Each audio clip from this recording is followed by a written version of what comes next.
While I was busy at work, an unexpected email interrupted my day. It was from my husband Jack, who calmly confessed over the phone that he had fallen in love with someone else and was planning to start a new life with her. Shockingly, he also mentioned his intention to take the luxury camper van that we had recently bought, a purchase made in my name through a loan.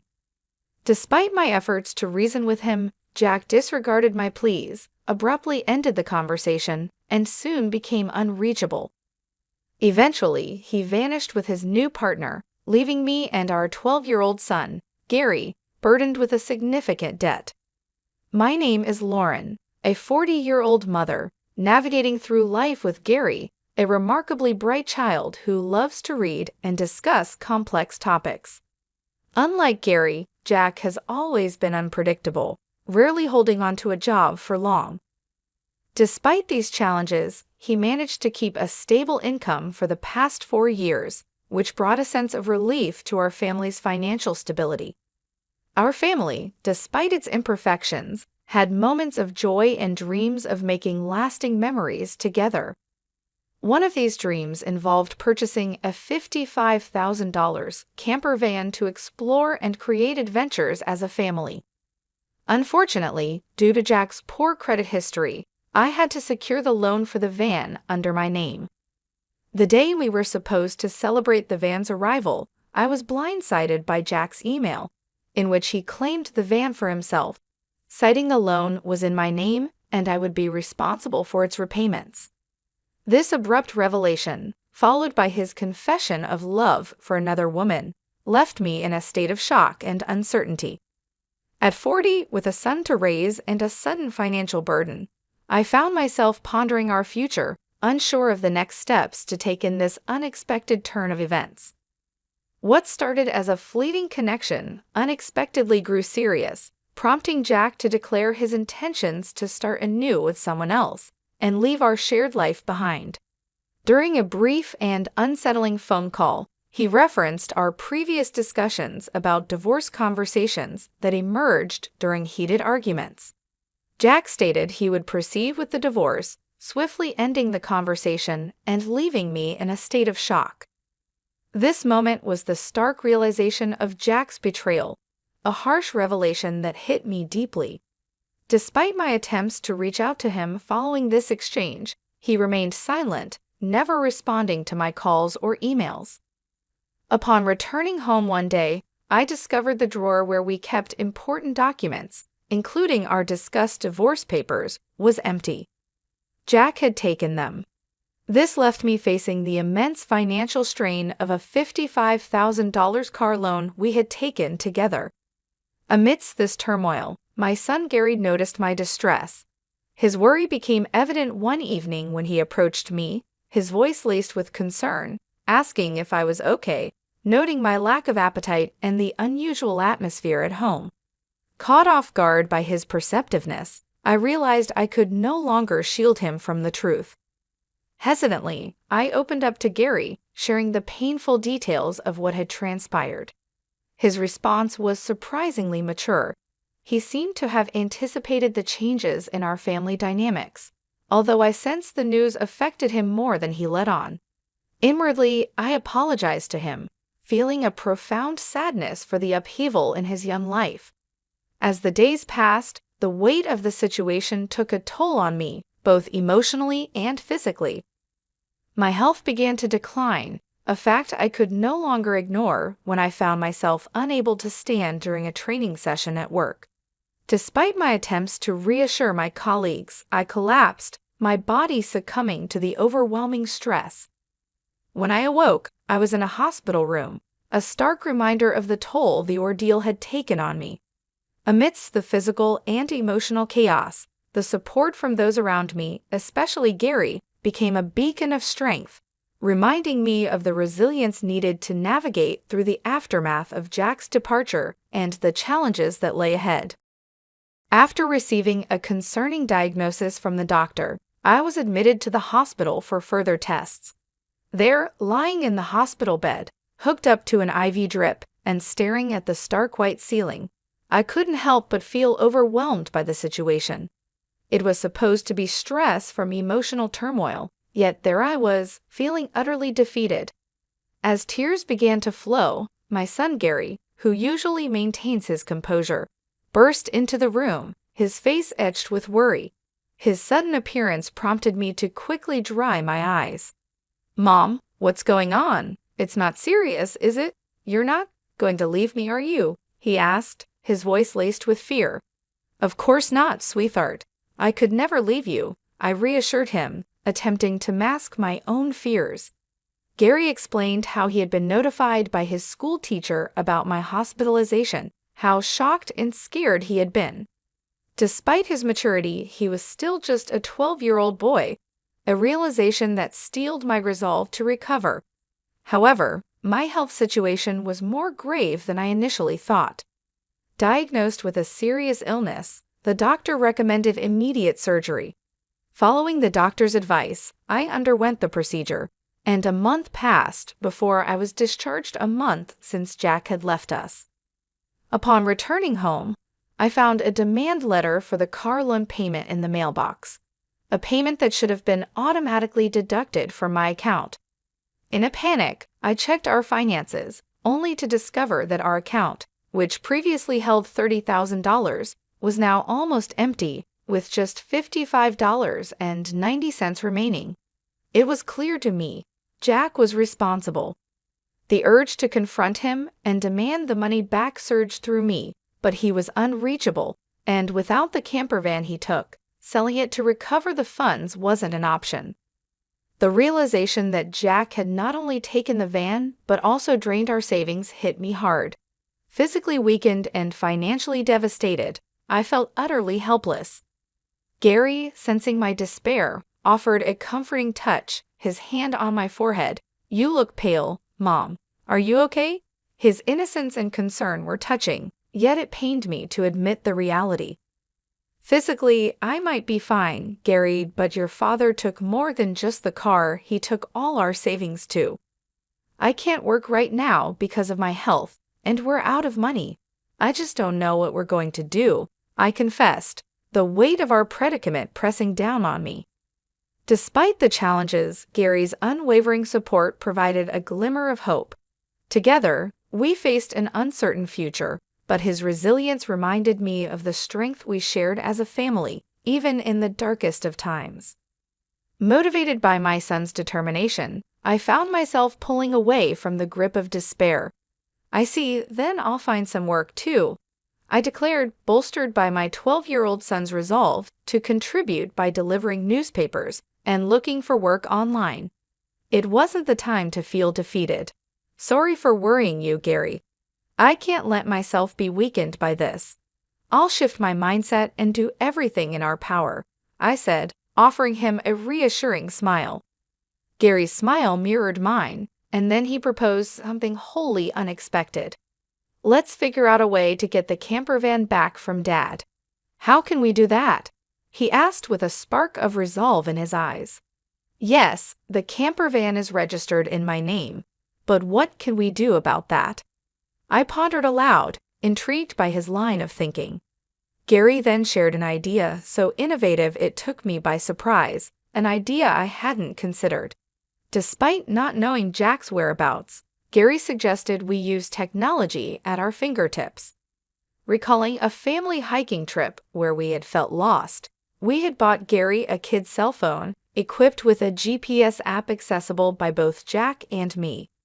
With this app, Gary believed we could track Jack's location in real time, a thought that hadn't crossed my mind.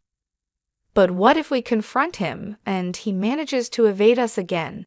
I questioned, skeptical of our chances in such a scenario. "Don't worry, I've taken some precautions," Gary said, his smile widening with confidence. I was astonished by his foresight. While I was hospitalized, Gary had independently set a plan in motion, uncovering information about Jack's mistress and plotting our next steps with a maturity far beyond his years.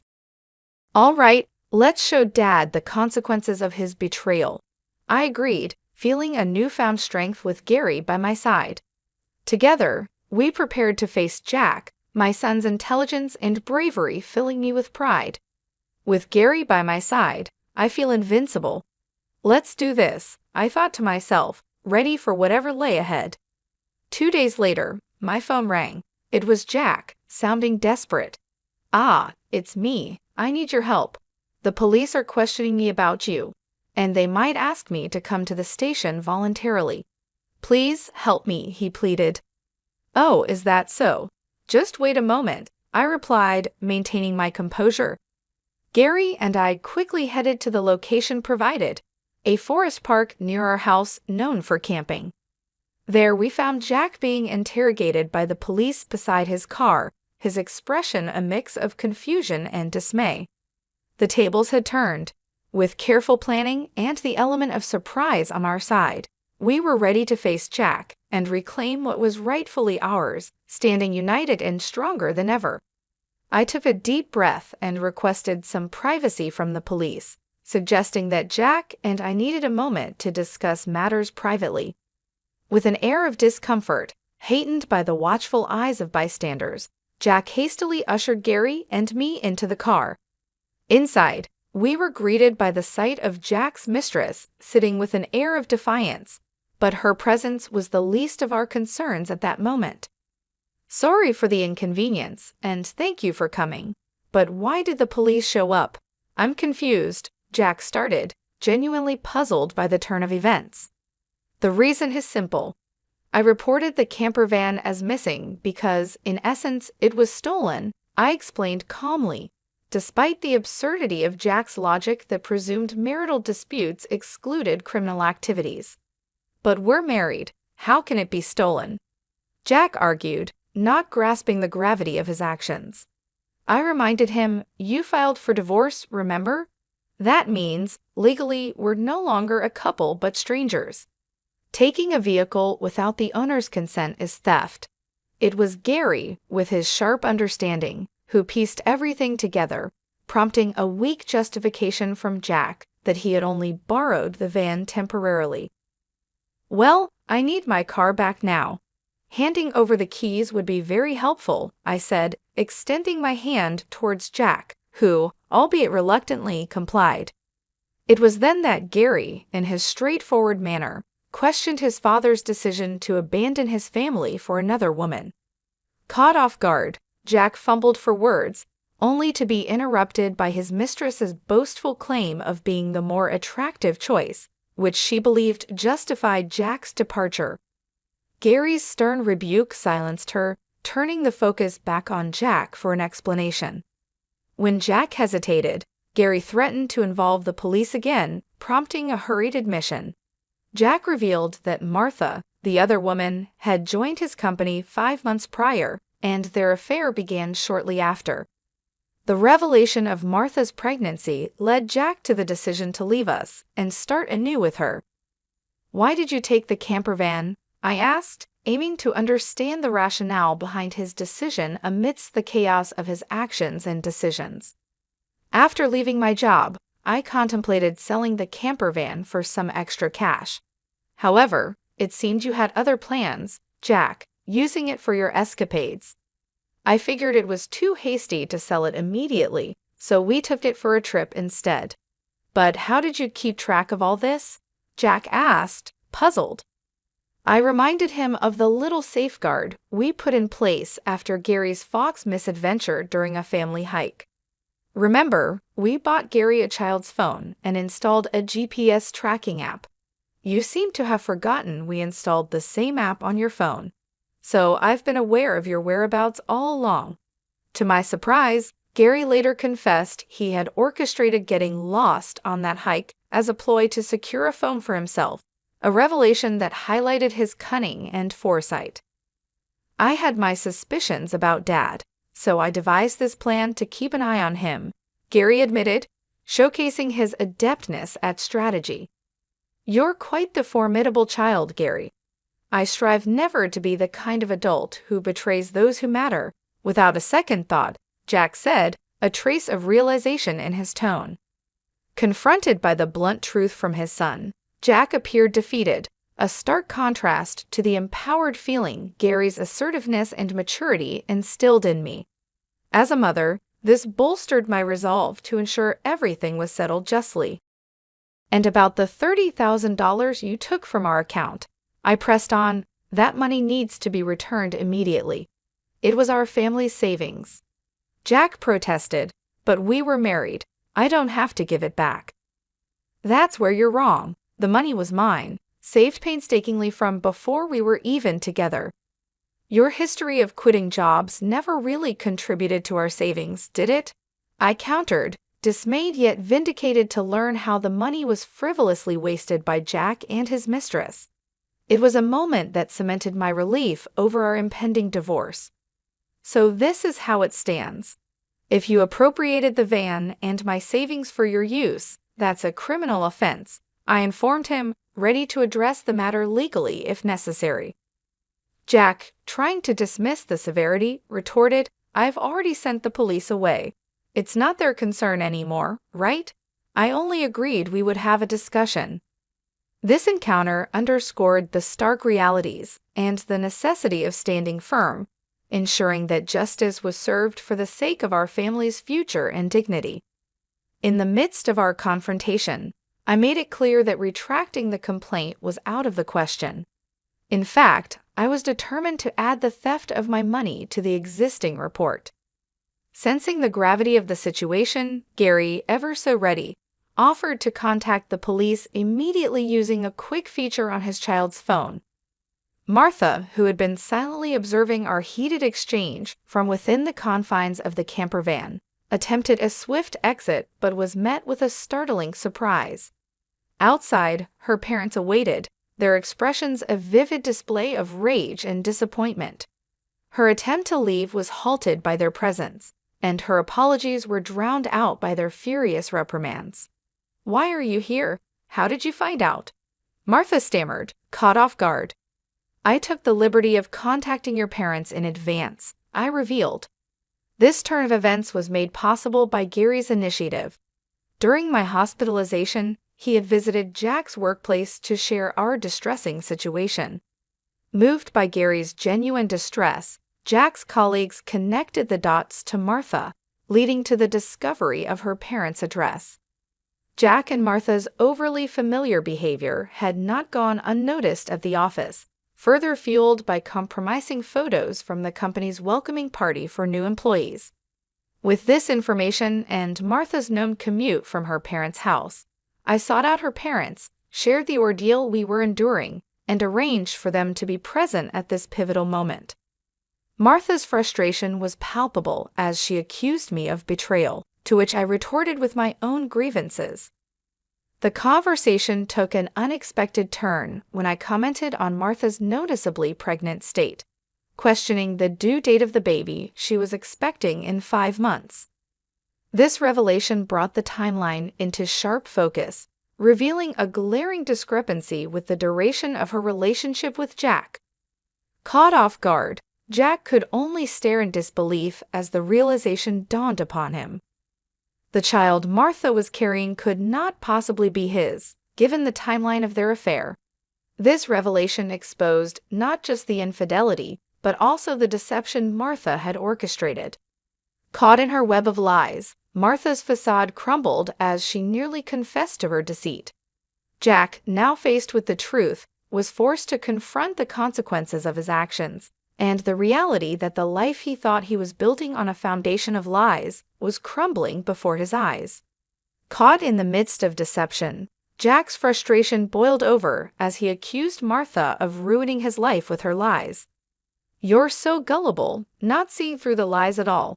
A real fool," he exclaimed, as their argument spiraled into an ugly exchange. Amidst their quarrel, we reached out to the police to update them on the unfolding drama. As night fell, the forest park was illuminated by the eerie glow of police car lights, setting a dramatic scene for the conclusion of this ordeal.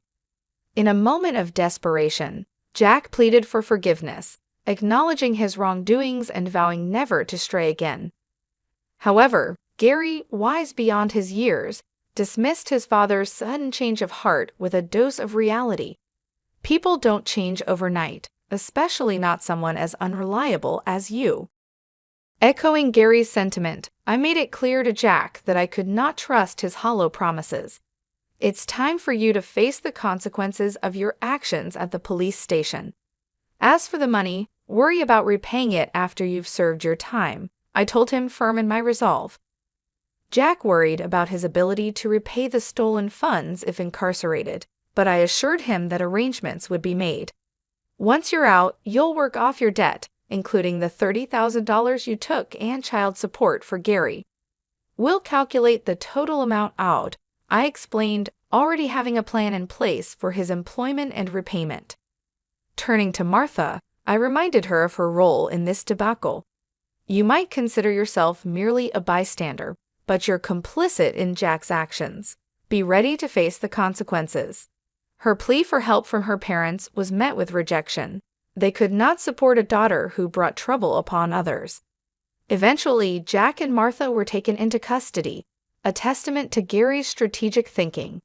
Although they were released from detention shortly thereafter, they were confronted with a substantial financial obligation to me, arranged through legal channels.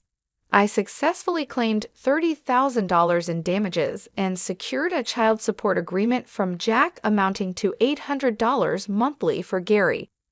Furthermore, I facilitated Jack's employment at a subcontracting factory associated with my workplace, ensuring his debts to us would be deducted directly from his earnings. With the camper van sold and the loan settled, my health saw a significant improvement, rejuvenating my energy and dedication to my work. Gary, too, took on more responsibilities around the house, embodying resilience and perseverance. Together, we look forward to moving ahead, stronger and more united than ever, ensuring Gary has every opportunity to follow his dreams without hindrance.